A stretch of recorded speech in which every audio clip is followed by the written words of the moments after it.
Hey guys, how y'all doing today? My name is Franchise Fanatic and welcome back to the channel. And today, if you guys, this is another MCU review. Today we're tackling the next MCU show, specifically the third in this Disney Plus Renaissance thing we've got. It is, of course, Season 1 of Loki. Now, you've seen the thumbnail and read the title, so you know that, but there you go. Anyway, if you enjoyed this review, make sure to leave a like, subscribe if you're new. Really does help your boy out. It's free, takes a second, and again, it helps grow the channel. Anyway, Loki Season 1. Loki has pretty much always been one of my favorite Marvel villains since pretty much Thor 1 back in 2011. Avengers 1 in 2012 is kind of what solidified him as like a genuinely like a well-written character. But you know, he was always kind of the god of mischief and the trickster and the bad guy who killed people. But he was cool and he was sly and he was I don't know, just kind of like a cool villain. And then you get to Endgame and all that, and of course he effing dies. I was like, oh, that sucks. Like Thanos just But in the in the same film, Endgame, you see of course Loki grab the Tesseract, kind of get out of there.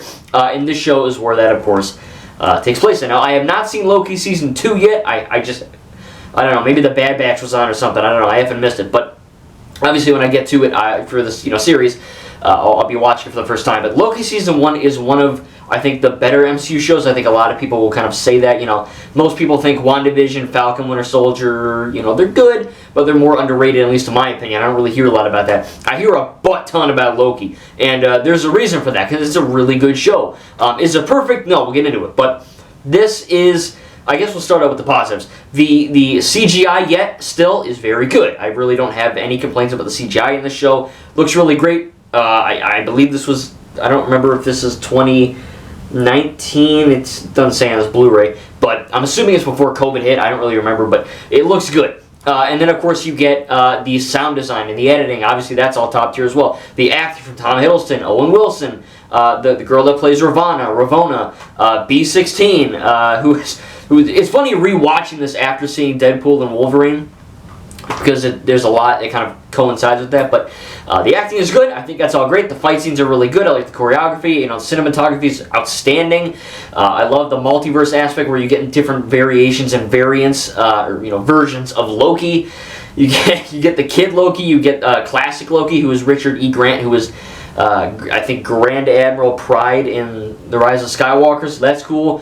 He's also in the Shadow of the Sith book I'm reading now, so that's also pretty sick. But he's there. You got a freaking alligator, because of course you would get an alligator. Why wouldn't you have an alligator as Loki? And then of course you have Throg and other kind of areas of the comic where it's like, oh, is this... People who don't know the comic books or maybe even played a Lego game are like, hey, what the F is this? What's Throg? What the heck is a Throg? Or why is there an alligator? And when you play like Lego Marvel 2, for example, whether you're a kid, teen, or adult, you play a Lego game for all ages, you will see, specific characters that TT Games kind of add in their games, and they're really, deep cuts and all that. But for the average Marvel fan, you might not understand some of the stuff or might not get half the references, but generally... it is really good, of course, and then you get the story, right? This is kind of a big deal with the MCU and the multiverse, right? Loki is essentially a killing bad guy sucked right out of reality into the TVA, the Time Variant Authority, and essentially from that you get the story where Owen Wilson's character Mobius is kind of helping Loki to fulfill something, because Mobius thinks that Loki has some kind of grand purpose other than just being a bad guy, right? And I think that episode 1 really nails that, because it goes into this almost psychological evaluation of Loki in a weird-ass way, because, Loki's like, what is this? I'm the god of mischief, and this is stupid, and this is absurd, and I'll kill you, and Mobius kind of shows up, and he's like, hey, calm down, wow, and he's like, hey, we need to talk. And when I'm not just effing hearing Lightning McQueen or the guy from Haunted Mansion, I'm getting this really good psychological evaluation of this character, because you take a character who is pretty much, he's cool, right? He's a cool villain, and then he's also evil and he's a killer. That's essentially all it is, right? I've got, he wants to be loved by his dad, and he's there's more to it than just he's a killing bad guy. But there wasn't a whole lot. And this show really elevated that and brought Loki from a good character to an arguably amazing character. Just from like literally when episode 1 ended, I was like, holy shit! Like this is great. It's like a breakthrough. It's crazy because you're seeing Mobius kind of interrogate Loki and ask him, "Do you enjoy killing people? Do you enjoy hurting people? Are you seemingly love sucking that guy's eye out with that machine? You know, you're the god of mischief, but you're really like a god of terrorism because you're not really doing anything mischievous. You're killing people. And Loki says he doesn't enjoy killing people.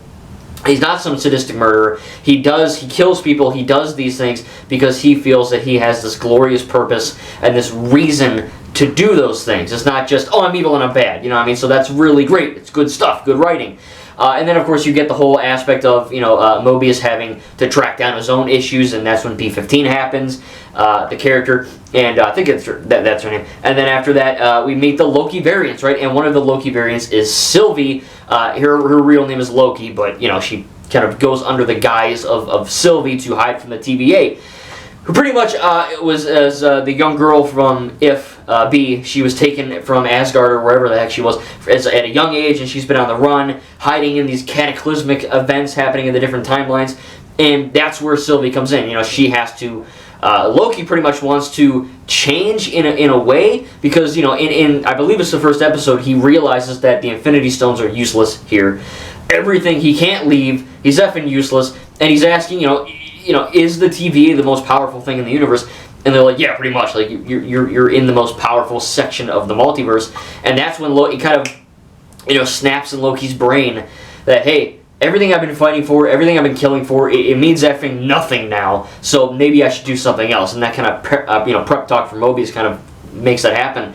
But then you get Sylvie and her arc of trying to kind of destroy the TVA and tear it all down and burn it up, and you get these coinciding stories, and it's really, really great stuff. Obviously, the acting is great from everyone. There have been some woke things that people have been saying that, oh, Sylvie is a woman and she makes no mistakes, and Loki's a man and he makes a lot of mistakes. I don't really think that applies to this show.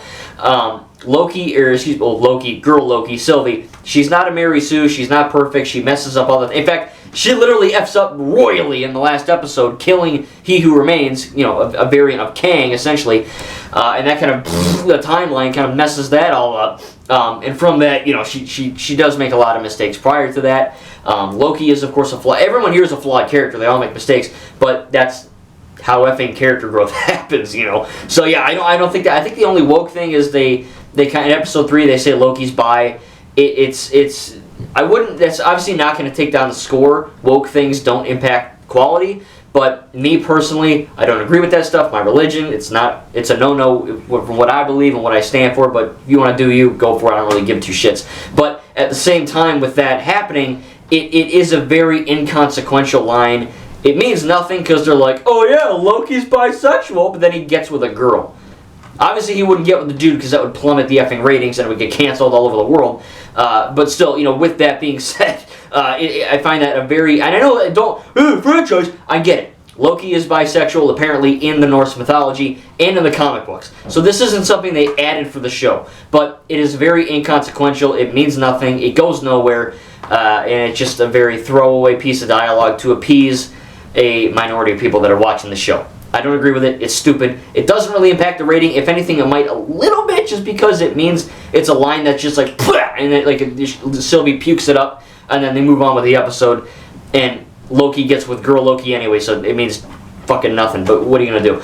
They gotta make people happy, I guess. Whatever. But other than that, there's genuinely not much to complain about. Like, Loki and Sylvie's dynamic is really great. Obviously, they go from hating each other to loving each other. Love-hate, I guess, toward the end. And then you get, of course, Mobius and Loki, who I don't know if it's just Owen Wilson and Tom Hiddleston's good acting, but it seems like they have good chemistry. Like when you watch a movie, a trilogy or a show or whatever, and characters either are, in love or they're just friends, and you can tell that behind the scenes they have fun together. That's kind of what this is too. Anthony Mackie and Sebastian Stan, they're friends in real life. Owen Wilson, Tom Hiddleston. I don't know if they're friends in real life. I'm assuming they get well. Obviously, if you've seen the Marvels, Captain Marvel and what's her face? I don't remember her name.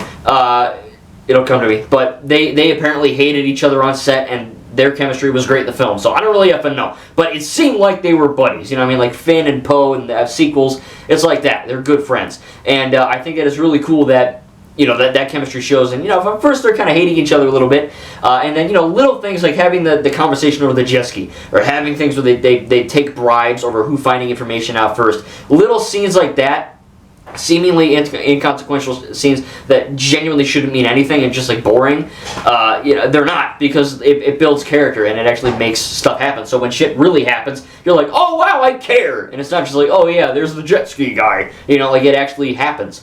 And obviously a lot of crazy stuff happens in this, where you get that element of the multiverse and He Who Remains. You get Alioth and the Void. Obviously, if you've seen Deadpool and Wolverine, it's funny because there's a scene in Deadpool 3 where Deadpool literally, I think, says, "Oh, Alioth from Loki Season 1, Episode 5."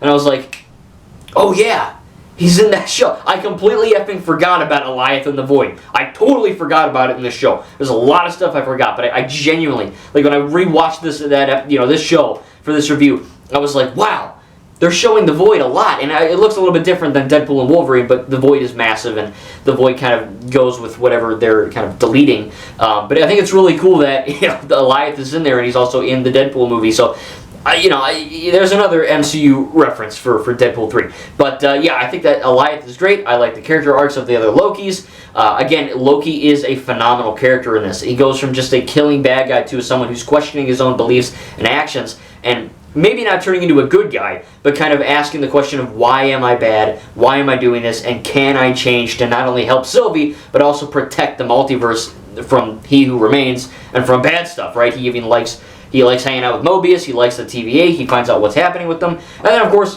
Sylvie beheads one of those lizard robot guys. And that's when it really happens, where they kind of break through to He Who Remains. And that last episode has been criticized for a lot of reasons. It's very... I remember watching it on Disney Plus. My dad was like bored as hell. I was enjoying it, but there's only one action scene in the last episode, and it's very short. It's between Loki and Girl Loki. And with that, there's a lot of talking. All right, there's a lot of exposition, a lot of stuff, a lot of very slow-moving shots, slow build up to things. A lot of He Who Remains shots are just him, the camera, like I said, slowly pressing in on him as he's talking, or sometimes he's not even talking, he's just listening and making weird noises. And I guess Jonathan Majors is a good actor in what he's doing. Obviously, he's not the Kang we see in Quantumania or whatever, but it does sting a little bit that they're setting up He Who Remains. They're setting up that if you kill me, all these evil, even more evil variants of Kang are going to come up. They're going to F up everything, and they do, and Season 1 ends on a crazy cliffhanger, which I don't know what's going to happen yet. If you've seen Loki Season 2, don't tell me. I'll find out. But in that, we get this Kang reveal that, oh shit, this is like the next Thanos, right? This is the next bad guy. And, of course, Jonathan Majors had to beat up his girl in public. Apparently that's what happened. I'm not going to look into it, but apparently he beat someone up, probably his girlfriend, I don't know. He assaulted someone, apparently, and Marvel didn't like that so much, as I don't think anyone would. If you're Ezra Miller, you're fine, because you dress like a pink mushroom. But if you're Jonathan Majors, you're out of here. And it sucks, it really does suck that, I think that he had a good version of Kang. Apparently we're going to get this wrapped up in Secret Wars in the next Avengers movie, but I don't really know, Again, I haven't seen Loki Season 2, so maybe they're all dead. Who knows? I'll get to it. But overall, Loki Season 1 is phenomenal. Again, the only little woke thing there is a little bit of a damper on an otherwise great thing. I get it. It's true to the comics. Apparently, I didn't read that comic. It's true to the Norse mythology. I'm not going to look that up. I really don't care. But that's what everyone tells me. They're like, oh, it's fine, actually. So whatever. Again, choice I don't agree with, but it doesn't really impact the score. It is a bit wonky because it's a very throwaway line, but at the same time, I think that there's not a whole lot to complain about other than that. I think the CGI is great, the acting's great, the writing's great, the character arcs are friggin' phenomenal for Sylvie and Loki. It doesn't feel like, from what I remember with the Hawkeye show, it's called Hawkeye, but Clint Barton isn't really in it a lot. It's more about Kate Bishop, which I don't have a problem with. Kate Bishop's hot. But it's a little bit weird when it's called Hawkeye and it's not, you're not really seeing Hawkeye. You're seeing the next Hawkeye. It's kind of weird. Maybe I'll think different when I review that soon. I ordered the Blu-ray of that, actually. And, some people were saying Loki Season 1 is the same thing, where, it's called Loki, but it's really about the girl version, which is not even on the cover. There you go. But I wouldn't say it's all about Sylvie. I'd say it's half and half. I think both have their really good reasoning to be there. If any, Loki Girl is literally a variant of Loki man. So, I mean, it's not that big of a deal. I don't have a problem with that. I think they're really good acting, really good writing for both of them. And again, I really can't wait to see where Loki male goes and where Loki female, Sylvie goes in season 2. I've seen the trailer. I haven't seen that season yet. I'll get to it. But I'm very excited to see what's going to happen with that moving forward. The next thing we have is Black Widow, which I also watched. So look out for that review soon. Again, I did order Hawkeye on Blu-ray. So that's coming soon. You might see a little bit of a wait for the next MCU thing coming up in a few videos here. But I'd rather watch it on my Blu-ray that I ordered than Disney Plus, where there's ads every 10 seconds. So that's effing, there you go. But otherwise, man, I really did enjoy Loki Season 1. It's one of my favorite villains. One of my now favorite MCU characters because of the show. Really great stuff. And I'm going to give Loki Season 1 from a 0 to a 10. I'd probably give it a 9 or a 9.5. Not much to complain about. Again, we're not really in that super woke element or a super shitty CGI element where everything looks rushed and made by a kindergartner. And I think that very much this is a case of MCU still. From WandaVision to Falcon to this, they're at the top of their game. They're nailing it, and they're doing a great job with what they're given. And I really enjoyed rewatching Loki Season 1. But tell me down below in the comments what you think about this show. What is your favorite MCU villain, from Loki to Killmonger to Thanos to Vulture to, I guess, Cassandra Nova? Tell me in the comments down below. We'll have a little discussion about Loki Season 1. Again, no spoilers for Season 2. I haven't seen it. And there are other people, I'm assuming, watching this that haven't either. I have no excuse. I guess Bad Batch was effing on. I don't know. I'll get to it. Anyway, I can't wait to cover the next movie, which is going to be Black Widow. Hope you guys enjoyed. Again, make sure to leave a like and subscribe if you're new. Again, it's free. Takes a second and helps me out. Thank you guys, and we'll see you in the next video.